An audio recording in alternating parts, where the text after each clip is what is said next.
You're in for a great talk tonight, so please allow me to introduce Craig Applegath. Welcome to Toronto.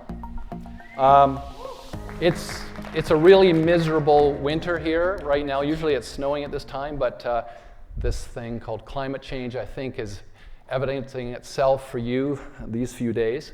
You know about me, and Michelle, thank you for that very generous introduction. Wow. And I'm going to ask you to get a sense of who you are and what you care about. Who here, put up your hand, is worried about the future? Yeah, all of you. Who is very worried about the future? Yeah. Who's hopeful and thinks that we'll be able to solve the significant climate change challenges we now face? Not as many. Maybe by the end of this presentation, I'll see some more hands. What do I think? Well, this presentation is about what I think. 2 years ago, I found that I was lecturing to people around the world at various conferences for architects and planners and engineers, and they're all my age. They're all principals of firms because we can afford to go to conferences. So I decided, instead of going to conferences to talk to old people like me, I think the new phrase is, okay, boomer. Oh, yes. Unfortunately, I'm one of those people.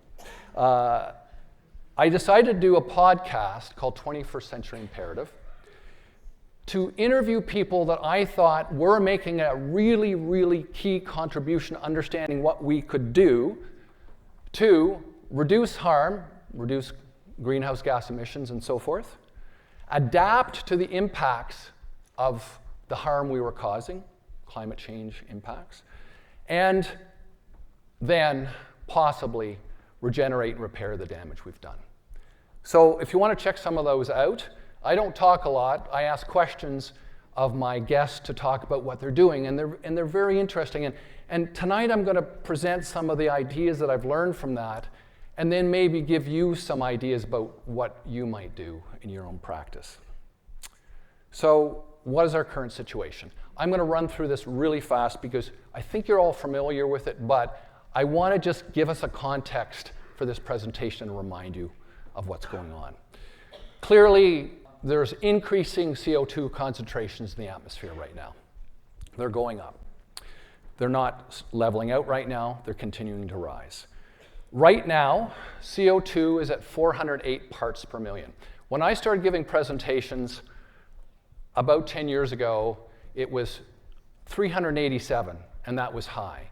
Because for us not to have any impact from climate on the world's biosphere, we have to be at 350 parts per million or less.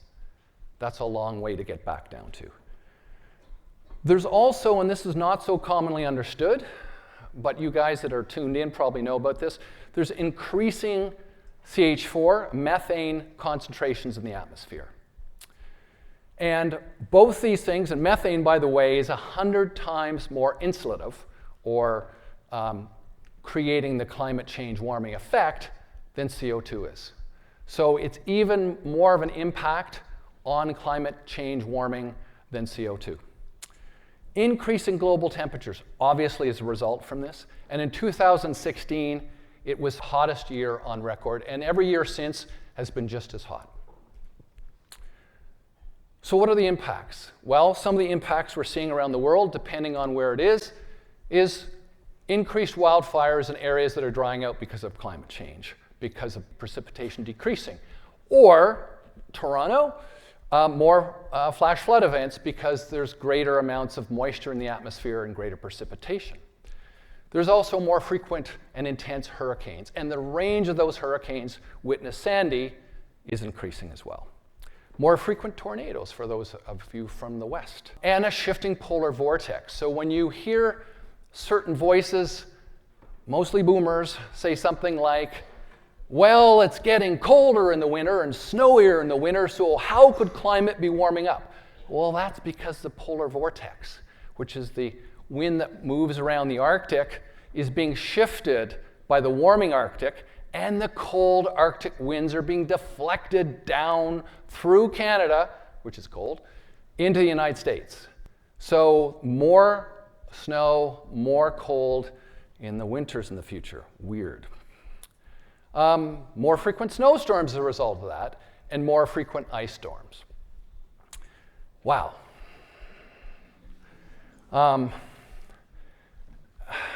It's scary and it's depressing, but there is good news.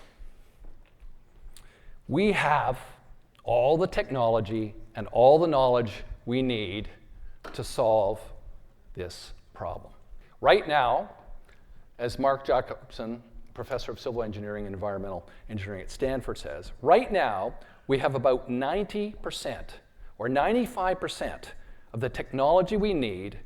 The bottom line is we just need to deploy it. Deploy, deploy, deploy.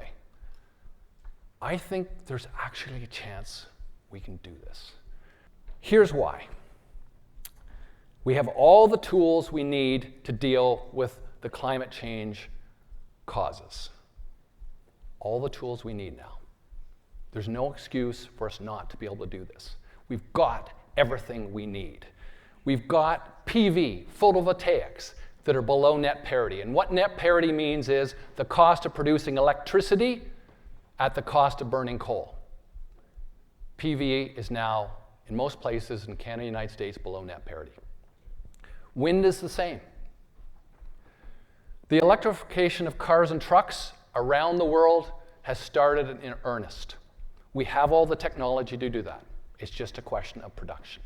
We even have the electrification of planes.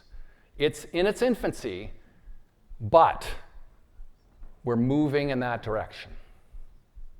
And of course, you guys, we're all in the business of making buildings. And we have all the tools, all the techniques, all the things we need to power our buildings or make our buildings part of powering our cities. But you're probably asking, yeah, Craig, but what about the legacy of fossil fuel? All of these systems, all this lock-in, all these legacy systems that are still going on. What are we going to do about those? What are we going to do about gas-fired power generation? Gas is so much better than coal, but it's still kicking out CO2 emissions. What are we going to do about cement production? It produces a lot of CO2 in the production. And steel production as well. Well, about 3 or 4 years ago, I was introduced to this fellow in the middle of the picture here, Professor Steve Martin, and he is an expert in nuclear physics and light. Oh, what's that got to do with algae?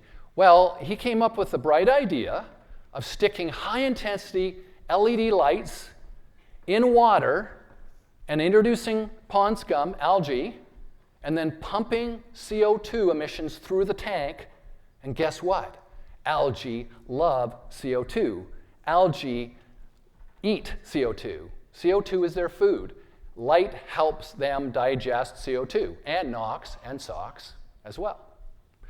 So this plant here, I was out for the opening of this plant in St. Mary's, the St. Mary's cement plant, by the way, and they were feeding in the CO2 emissions. They're feeding in the effluent from the making of cement into this bioreactor. And those little boxes there, you white boxes, are the little controllers for each long tube of LED lights that go into this tank.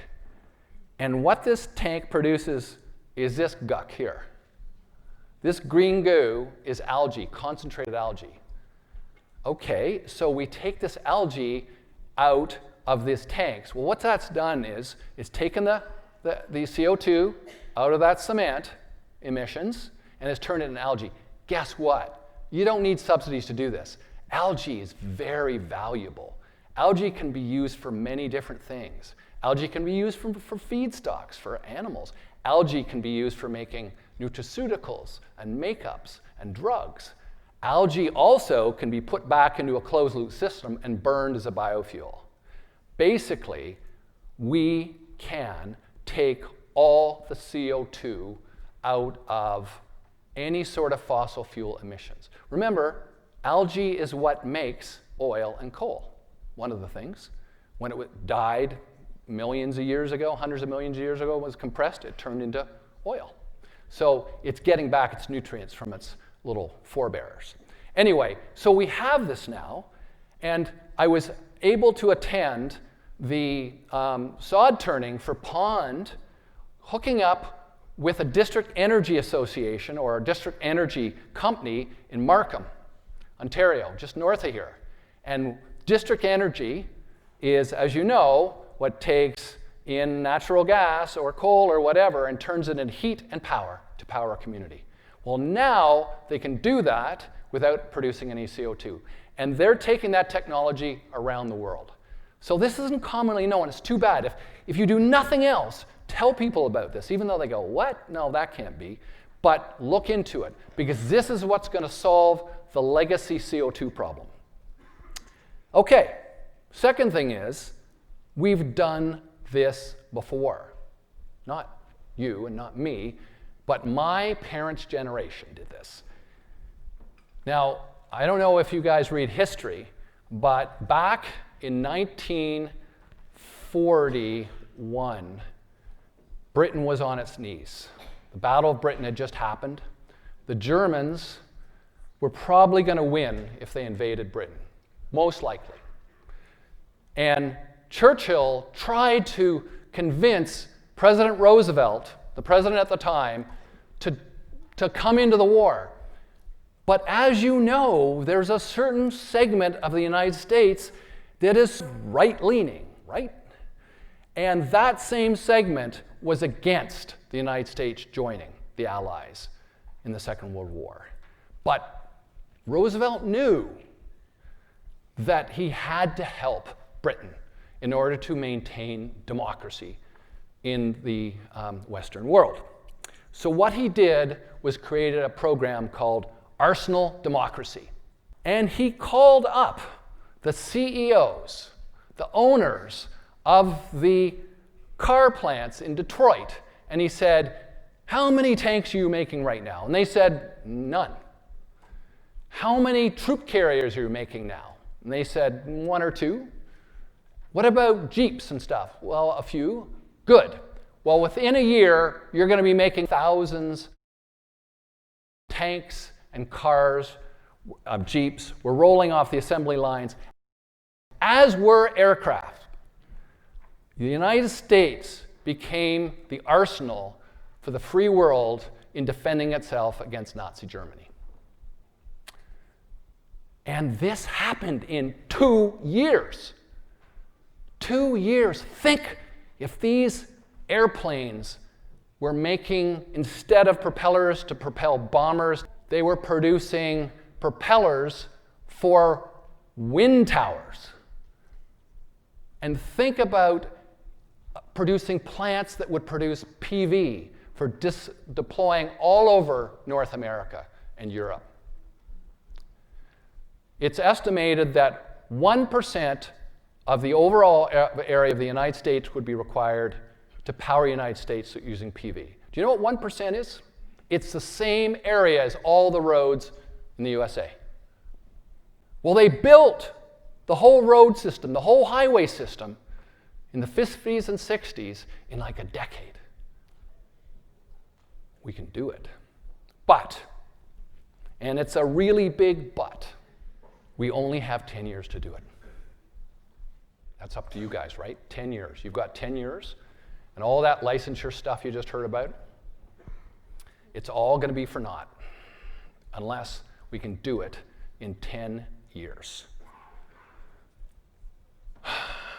United Nations examined all the evidence and concluded in March last year, this past year, still 2019, almost 2020, that we had 11 years, which is now 10 years to go. Why? Because climate change is creating positive feedback loops.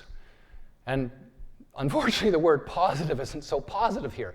It just means the more of the loop happens, the more and more and more it happens. So you see that white surface there? That's the Arctic. That's where the North Pole is in summer.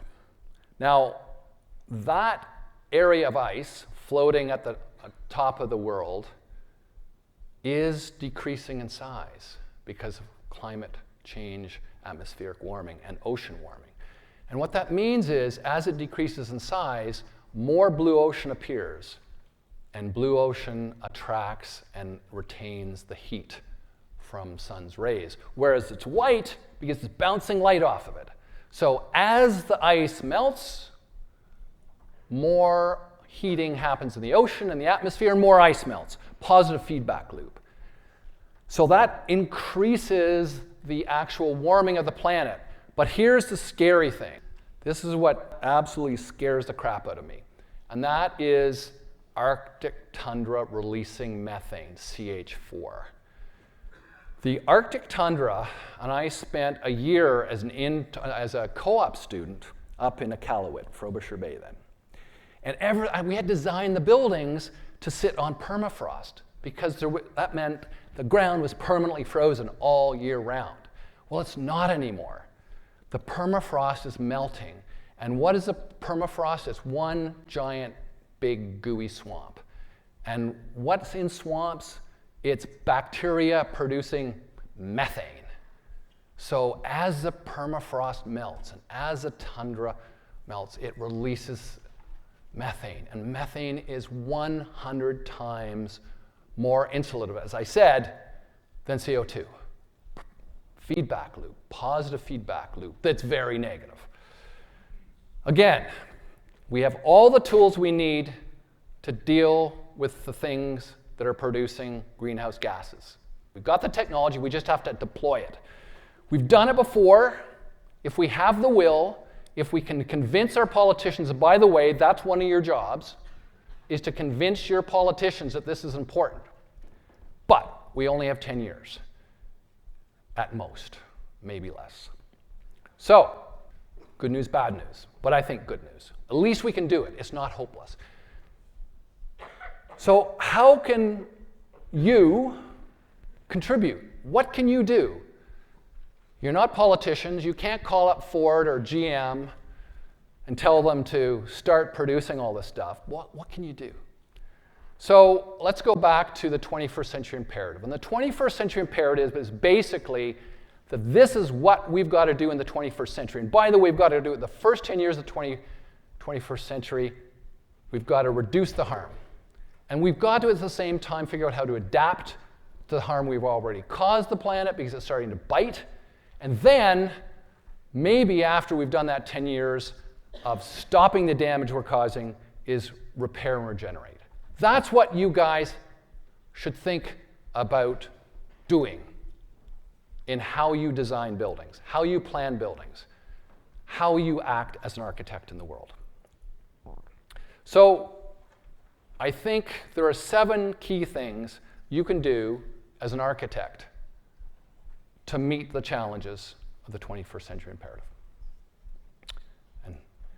And I've called this the Architect's New Deal because I think it's easier to remember an acronym than 7 things. So each one of these letters stands for one of the words that I'm going to talk about.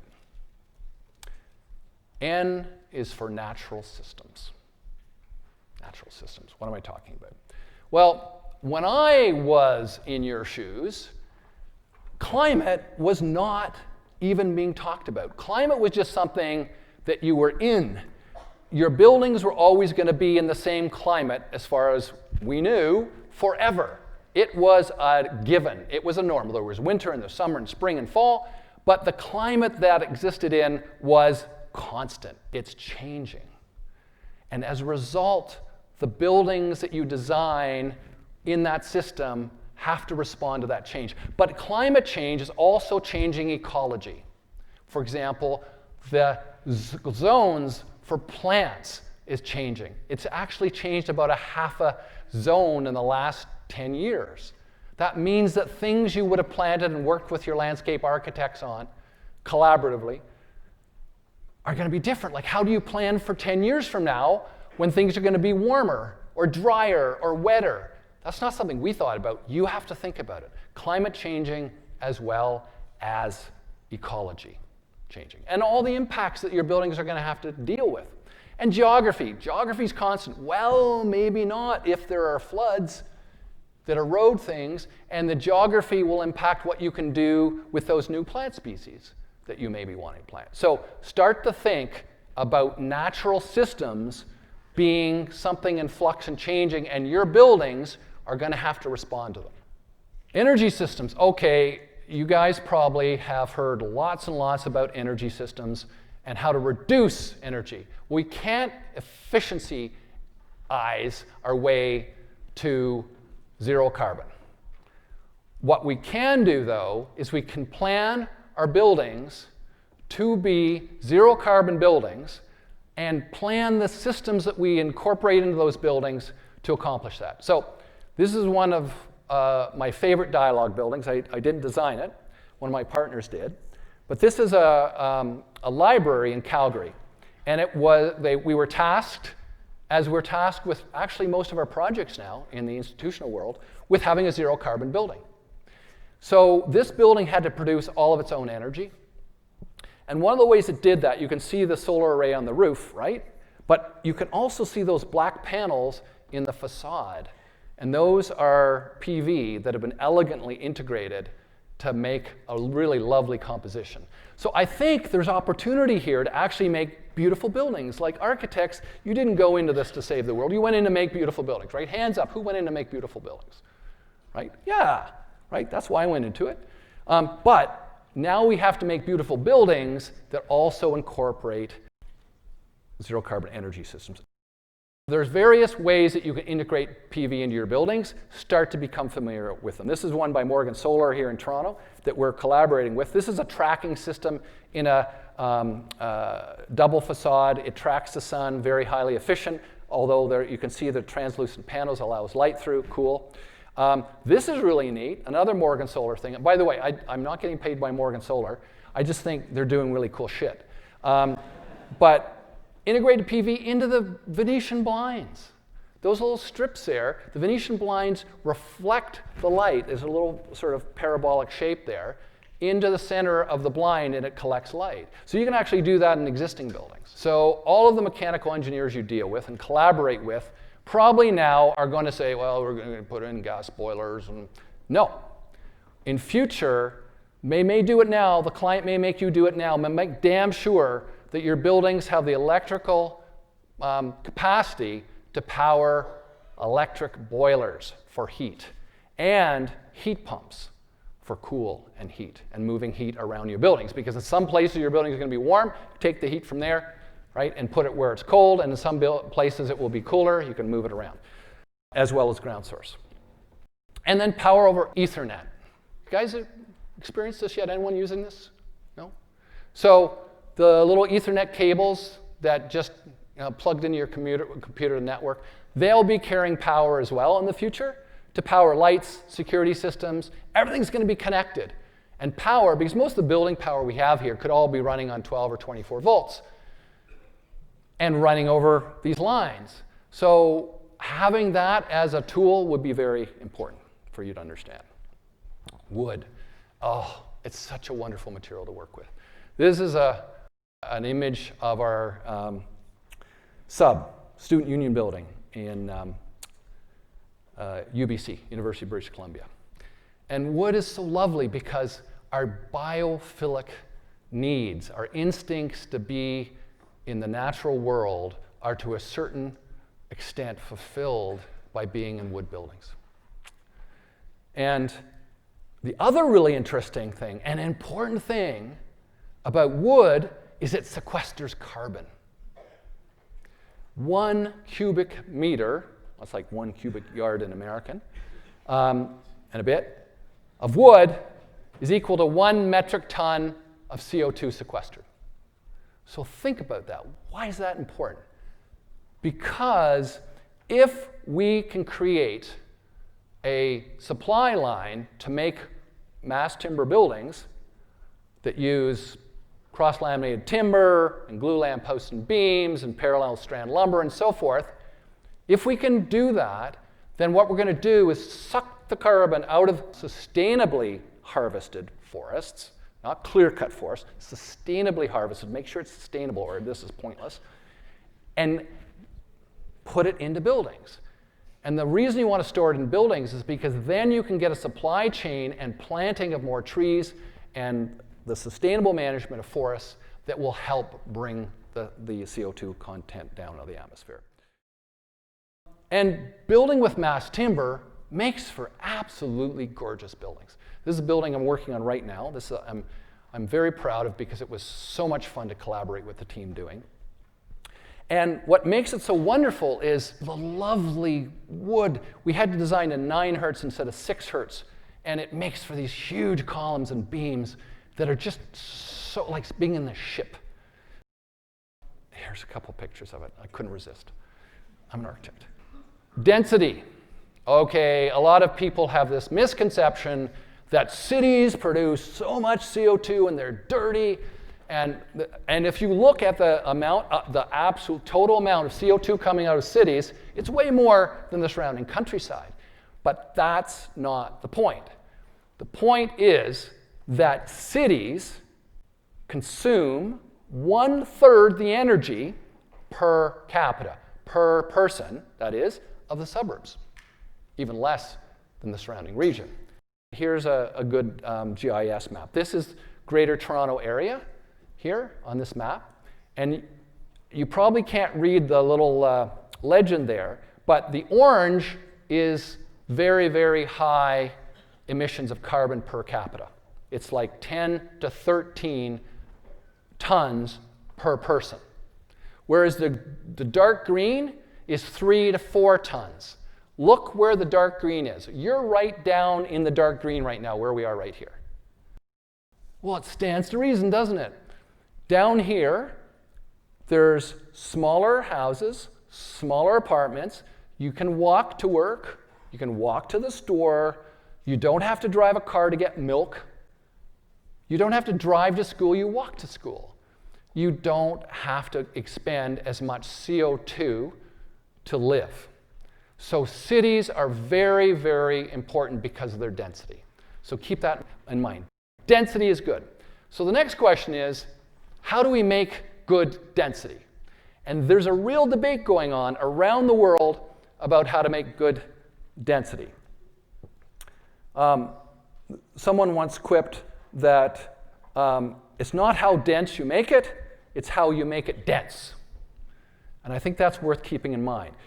I think one of the better strategies for taller buildings for density is the Vancouver Tower Platform strategy. So we have a platform of 3 or 4 stories that greet the street in a way that makes for a humane streetscape if done well, and then the towers float up behind. The other strategy is a medieval European strategy, which is 5 to 8 stories, blocks of apartments and buildings. Actually, this is the kind of city I'd like to live in if I had a choice. Both are very dense, but they allow us to have very low carbon per capita. Density, really key. Equity. Equity. What the heck does equity have to do with you guys reducing CO2 emissions and saving the world? Well, designing for inclusion and diversity, which is, I think, what equity is about for us as designers, I think has to do with what the president of the AIA was talking about earlier, which is about getting different voices to the table. Getting a diverse set of voices, getting a diverse set of gender and ethnic voices, income voices to the table, because we need all hands on deck to solve the problems we have, and we need different ideas, not the same ideas from the same group. And we need everyone to buy into what we need to do. So the Independent, which is a sort of rightish of center, web-based English paper, had an article that quoted McKinsey and Company. And McKinsey and Company examined over 1,000 companies across 12 countries and found that firms in the top quartile for gender diversity are 21% more likely to enjoy above average profitability than companies at the bottom. So that's interesting. Gender diversity will, if you have women and men together at the table, will improve your chances of success. And they also found that companies in the top quartile for ethnic diversity, meanwhile, are 33% more likely to see higher than average profits than companies in the lowest quartile. Profits is sort of a stand-in for effectiveness. You don't make money, you don't make profit as a company if you're ineffective. So I think what this says to us is that equity is going to be very important. And what does it mean for us? I think it means inclusion and diversity in our design process is important. In terms of how we design for buildings, so our buildings are the vessels of our culture, and those buildings are going to have to support the ability for diverse voices and diverse cultures.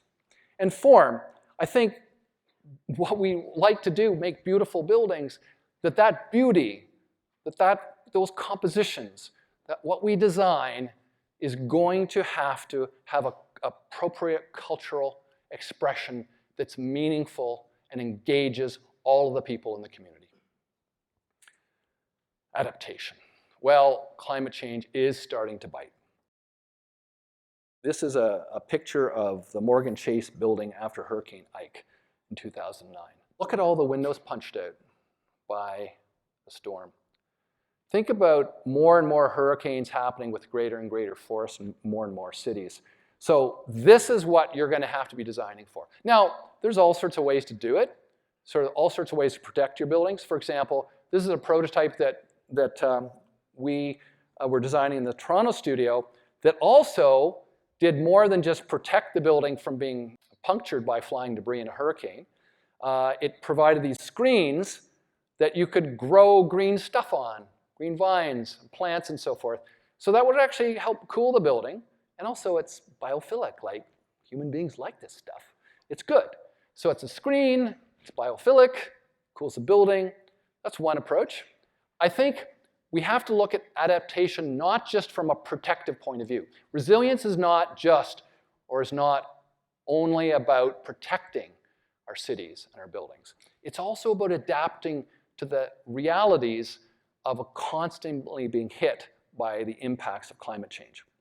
So I'm going to use this Parisian street here, and one of the reasons I really like the lower rise densification is because what it means for operational resilience. This is the real key in resilience. It's not protection, because once you go beyond the protective ability, whatever you're instituting for protection, it's no longer effective. But adapting to the operation so that when something goes wrong, your building can adapt to it, that's important resilience. So this little diagram here shows what you can do with up to a 10-story building. Up to a 10-story building, the water mains, the pressure of the water mains can actually drive water up to the top floor. After that, you need pumps. In some cities, it will vary, right? Some cities, that pressure won't be enough, so look at what your cities allow for. But what that means, and you can store the water in a tank on the top. That's the blue lines there. What that means is that at some point, the power's going to get knocked out in cities. Station will go down, cables will be blown over, whatever, and the power's going to go out. In a 20-story building, what are you going to do? You can't walk up and down 20 stories to get milk. And especially if you've got any sort of impairment or over the age where you don't want to walk up and down 20 stories like me, you can walk up and down 10 stories. That's why they built these buildings. They didn't have elevators when these buildings were built. People would walk up and down. The people with less money lived on the top, and the people with more money lived on the bottom. But nevertheless, you could walk up and down. So the other thing is, 10 stories is the maximum height at which trees, large trees, can cool the building. So you've got shading, and cooling and water and access when things get bad. That's important. You can't do that with the tower and the platform strategy. So think about that when you're thinking about resilience in the future. Okay, and the seventh and final thing you need to do is this: landscape. How you imagine the landscape. But first, this is worth thinking about. The one question I bet you're all asking yourselves right now: what about the CO2 already in the atmosphere, Craig? How are we going to deal with that? Is that what you're asking? Yes, of course you are. We'll get back down to 350 parts per million that you said was sustainable. Well, that's the question that has been bothering me for the last 2 years, until I read this book, The Ends of the World. When I tell people I'm reading The Ends of the World and it's a great book, and the author really has a sense of humor, they go, "Are you serious?" What The Ends of the World is about, it's about all of the mass extinctions in the geological record of time. How they happened, what caused them, and what lessons we can learn from those extinctions. Well, when I went into it, I sort of thought, well, it's going to be about how we pull back from carbon, but because I knew that most extinctions had to do with volcanoes barfing a lot of CO2 in the atmosphere and that doing what it's doing right now. That's true, but there's more than that. So this is a chart that shows the causes of the major 1, 2, 3, 4, 5 extinctions, mass extinctions in the geological historical record. So the last three, the Permian, the Triassic, and the KT, are all caused by huge volcanic eruptions, like eruptions so large in the Permian that all of New York State was covered in like a mile thick of lava. And that emission of CO2 caused global warming and acidification of the ocean. Sound familiar? And one thing led to another, read the book, and there was mass extinction. But if you look at what happened in the Devonian, and I'm going to zoom in here, what caused the mass extinction here? Rapid global cooling. Do you know what happened in the Devonian epoch? It's when trees evolved from the goo that was in the oceans that crawled out, migrated on land, grew roots, this is over like hundreds of millions of years, and became trees. Up until that point, all of the land masses around the world were barren. There was no life on them except in the water, the lakes and so forth. Otherwise, the land was just rock. There was nothing there. And then the trees started to evolve, and with seeds blowing inland, more trees, and trees create their own weather, and more trees, until trees covered the globe. And you know what they did? They sucked so much CO2 out of the atmosphere that they caused like 3 or 4 miles of ice to form all around the world that caused this extinction. Are you thinking what I'm thinking?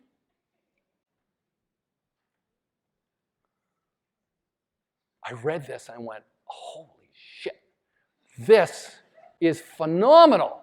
This is such good news. Wow. Plant trees. Right? So if there's 2 things you take away from this, it's figure out how to get algae to suck up the CO2 out of all the fossil fuel. And the second is plant trees.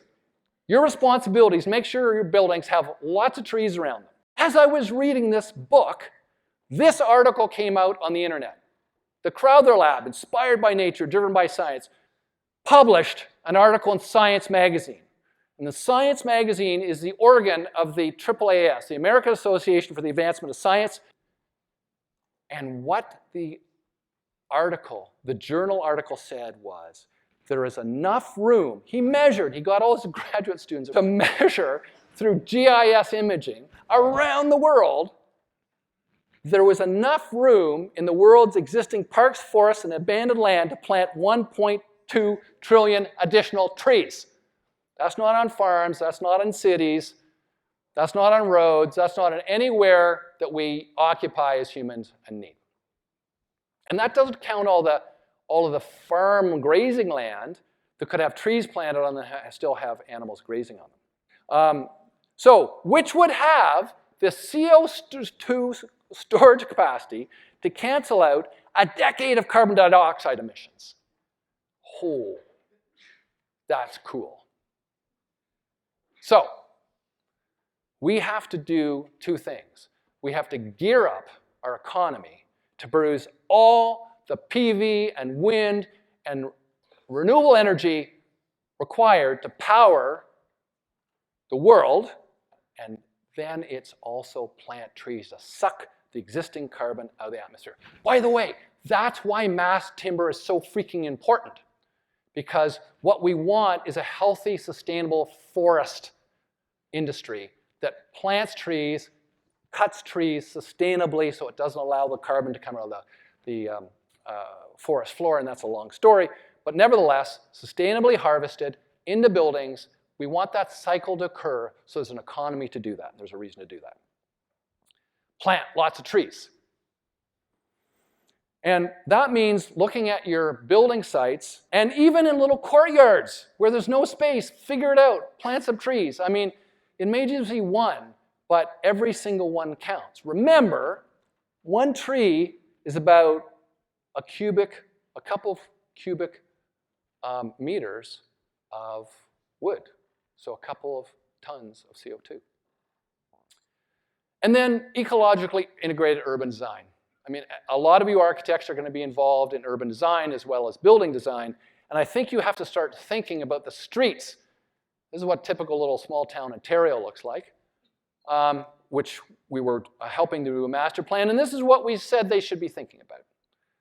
So not only the trees make the whole neighborhood much nicer, and therefore the retailer's happy because people are going to walk and shop and stuff, suck up carbon. So that's your New Deal. Natural systems, energy systems, wood, density, equity, adaptation, and plant trees. Am I optimistic that we're going to be able to do this?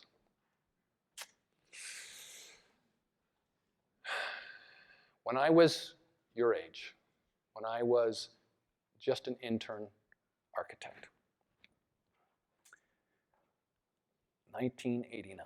I graduated from grad school in 1987, just starting my career, just like you. And something happened which was shocking to me. The Berlin Wall came down, was taken down.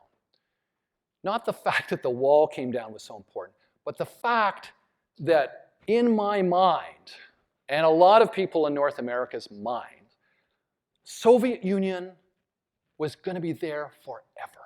It was a weird, fucked up place, but it was still there. They had nuclear weapons. They had command and control of their society. People that disagreed got sent to the Gulag Archipelago. Wow. And all of a sudden, it just came tumbling down. So just because something looks like it's impossible to change doesn't mean it is. The paradigm we live in is just a paradigm. It can change, and it can change very quickly, and it can change because of people like you going out and making it change. Being Greta Thunberg, being change. So at the very same time that this was happening, actually about a year later, this man who had been imprisoned by the communists in Czechoslovakia because he was an activist, he wrote some articles and did a couple of plays that were slightly critical of the existing government So they put him in jail a number of times. It didn't seem to bother me, wrote his plays while he was in jail, as it turned out. But he was a very colorful and very intellectually able president with a sense of humor. And he was once asked when he was first elected and being interviewed by reporters, he was asked by one reporter, "Are you optimistic about the future?" Here's what he said. He said, "No, I'm not an optimist in the sense that I believe everything will go well. But neither am I a pessimist in the sense that I believe everything will go wrong.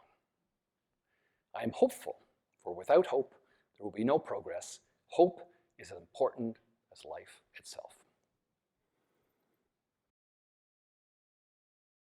What I want you to do is I want you to pull out your iPhones or your Androids or whatever you got, and I want you to turn them on. Okay? Get them out, because I'm going to have you do something on them right now. I want you to do a repeating appointment with yourself on the first day of every month. And I want you to remind yourself, what are you doing? What am I doing this month to meet the challenges of the 21st century imperative? Just ask yourself, every month, what are you doing? You're doing your NCARB and you're trying to make a living and you're trying to do cool design. Yes, but what are you also doing to meet this challenge? And if you want to tune in to hear what some other people around the world are doing that I think is really cool and practical, inspiring ideas, check out the podcast. So thank you very much for your time. It was a real pleasure.